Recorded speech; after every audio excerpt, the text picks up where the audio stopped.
Olá, alunos e alunas, tudo bem? Bem-vindos a mais um encontro semanal. Na videoaula de hoje, nós vamos conversar sobre histórias em quadrinhos. Seus avós já devem ter lido histórias em quadrinhos, seus pais também. E você, já leu alguma história em quadrinhos? Eu te convido a entrar um pouco mais nesse universo. Vamos começar conhecendo um pouco da história das histórias em quadrinhos. Há 15 mil anos antes de Cristo, os homens primitivos se comunicavam através de pinturas e desenhos nas paredes das cavernas. Essa arte foi chamada de pintura rupestre. Em outros lugares do mundo também foram registradas desenhos em formas de arte em tapeçarias, vitrais de igrejas e outras mais. A partir daí, a primeira história em quadrinhos surgiu nos Estados Unidos em 1895, produzida pelo artista Richard Outcault, chamada de Yellow Kid, ou Menino Amarelo. Foi publicada num jornal de Nova York de grande circulação e fez muito sucesso. As primeiras tirinhas foram produzidas em preto e branco. No mesmo ano, foi apresentada em cores, sendo considerada a primeira história em quadrinhos coloridas. A partir daí, em vários lugares do mundo, outros escritores começaram a publicar suas histórias em quadrinhos. As histórias em quadrinho no mundo fizeram e ainda fazem muito sucesso. Elas se prestam à diversão, informação e ensino. São muito apreciadas por crianças e adolescentes. Também recebem diferentes nomes de acordo com o lugar. Nos Estados Unidos, são conhecidas como comics. No Japão, mangá. Na França, banda desenhada. Portugal, banda, BD, banda desenhada, HQ. Aqui no Brasil, costumamos nos referir às histórias em quadrinhos como histórias em quadrinhos, HQs, que é a forma abreviada da palavra histórias em quadrinhos, gibi ou tirinhas.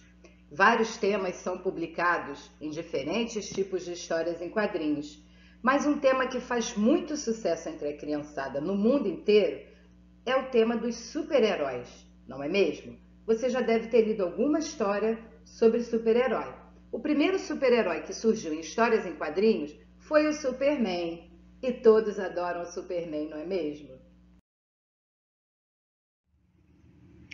No Brasil, as histórias em quadrinhos também surgiram bem antes da nossa existência.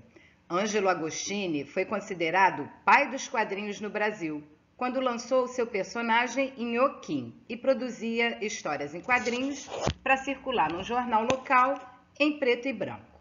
Logo em seguida, outro grande sucesso foi o almanaque O Tico Tico. Mas em 1959, Ziraldo lançou A Turma do Pererê e O Menino Maluquinho, que são histórias em quadrinhos apreciadas até os dias atuais. Outro grande produtor de histórias em quadrinhos chama-se Maurício de Souza. Em 1960, ele já contava com os personagens Franjinha e Bidu, e nos anos seguintes veio a publicar os personagens que fariam parte da famosa e atual Turma da Mônica. As histórias em quadrinhos possuem características diversas. Para compor as histórias, são necessários quadrinhos. Esses quadrinhos são dispostos lado a lado, da esquerda para a direita e de cima para baixo. A linguagem que predomina é a linguagem visual, ou seja, a linguagem dos desenhos, das imagens, das figuras. Um outro recurso que é muito utilizado são as onomatopeias, que são a reprodução escrita do som. Os quadrinhos contêm sempre muito apelo visual que permitem a compreensão da história. Relembrando, então temos desenhos, textos escritos, quadro a quadro da esquerda para a direita, onomatopeias, que são as representações escritas dos sons, falas escritas em balões. Dependendo do tipo de balão, o autor comunica uma intenção da fala do personagem. Existem balões de fala de mais de um personagem, cochicho, pensamento e grito. Mas existem também muitos outros tipos de balões que podem comunicar ideia, dúvida, sentimento. E você, já leu histórias em quadrinhos? Ainda não? Então aproveite. Eu criei essa aqui especialmente para você. Faça boa leitura.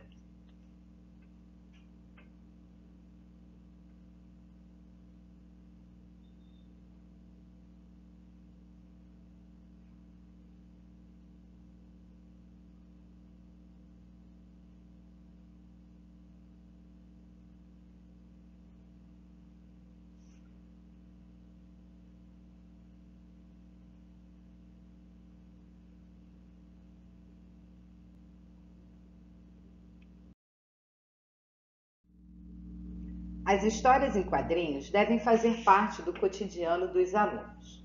As HQs são indicadas para aperfeiçoar a fluência em leitura, além de melhorar a compreensão leitora. Vamos montar uma gibiteca? Na volta às aulas, traga para a sala de aula um gibi da sua preferência. Na gibiteca da turma, os alunos terão acesso aos meios impressos de diversas histórias em quadrinhos através de trocas entre si. Enquanto não podemos nos reencontrar, curta uma divertida história em quadrinhos que selecionei especialmente para você. Faça boa leitura.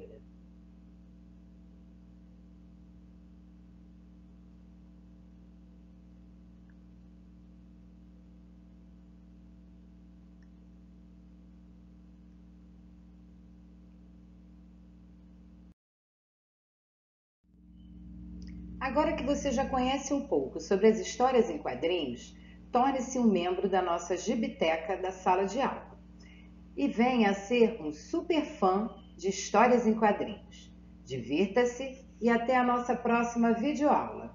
Tchau!